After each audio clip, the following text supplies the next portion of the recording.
Hey, what's up everyone? Welcome back to a new episode of Cool Snack Attack. And today we are going to try Hiroshima Cola. So Hiroshima Cola, I don't know a whole lot about this product. I've never seen it before in my life. However, one day I was strolling through the grocery store where I live in China. I live very, very close to Beijing, China. And I saw this randomly in the grocery store. I don't really know why they had it because usually Japanese products are not super popular in China, but they did have this soda. So I went on and picked it up. Now, when I got home, I did a little bit of research on it, and this actually seems to be a pretty uncommon soda. Like, I'm not saying that it's rare by any stretch of the imagination, but it does seem that there are very, very few reviews about it online. And, reading the website for this soda, it seems like it's kind of more of a local product for the Hiroshima area. So why did my grocery store in China have this product? I have no idea. But so anyway, doing some research on this, as I said, it seems like a local product for Hiroshima. That's where it's most popular.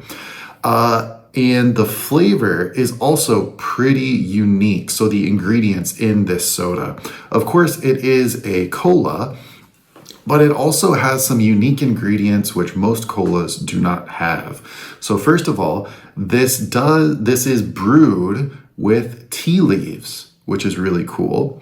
Now looking at the website, I don't know if it's green tea, black tea, etc., but it is using some tea leaves in the brew.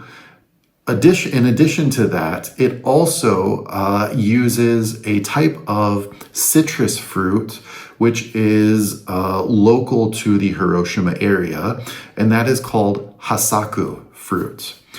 I don't know anything about this fruit. Looking at pictures of it online, it seems like a very, very kind of like tangerine, I would say.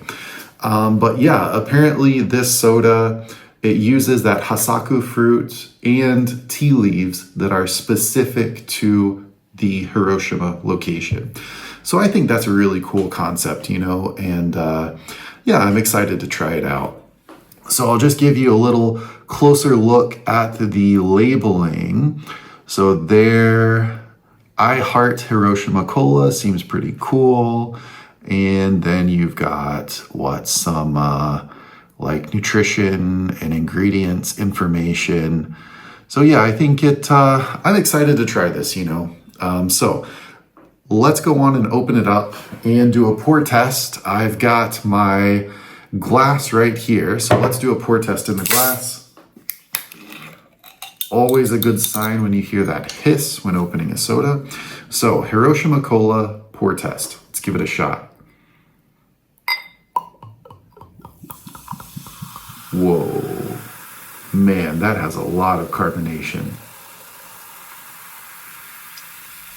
That has a ton of carbonation in it, doesn't it?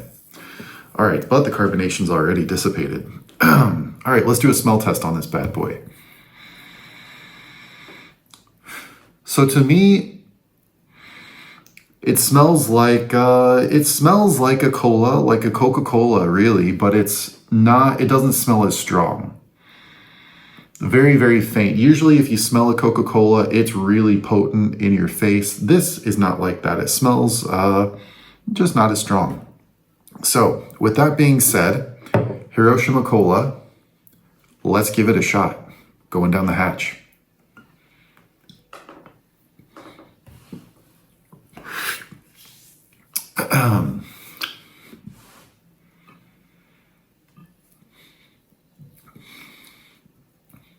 Yeah, so the major flavor in this is a cola flavor. Not specifically a Coca-Cola flavor or a Pepsi flavor, but it's got that kind of typical cola flavor to it. I will say that if you were to compare this to a Coca-Cola or a Pepsi, this is definitely less syrupy and less sugary and sweet. Now, that being said, it is still sweet and sugary, just not to the extent of a Pepsi or a Coca-Cola. But yeah, I'm kind of into this actually.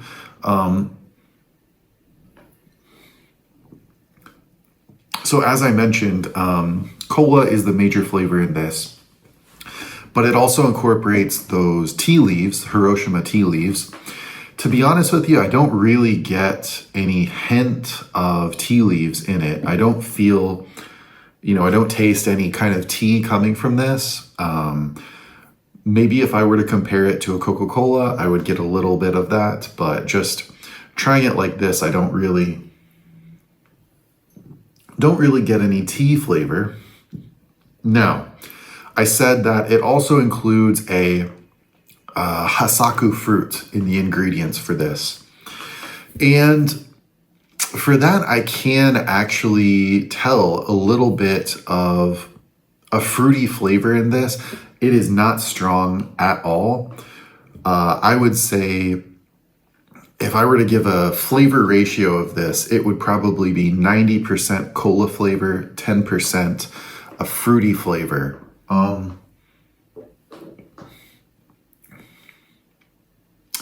Maybe 10 to 20% of that fruity flavor. It's enough to distinguish itself as being different from your standard cola.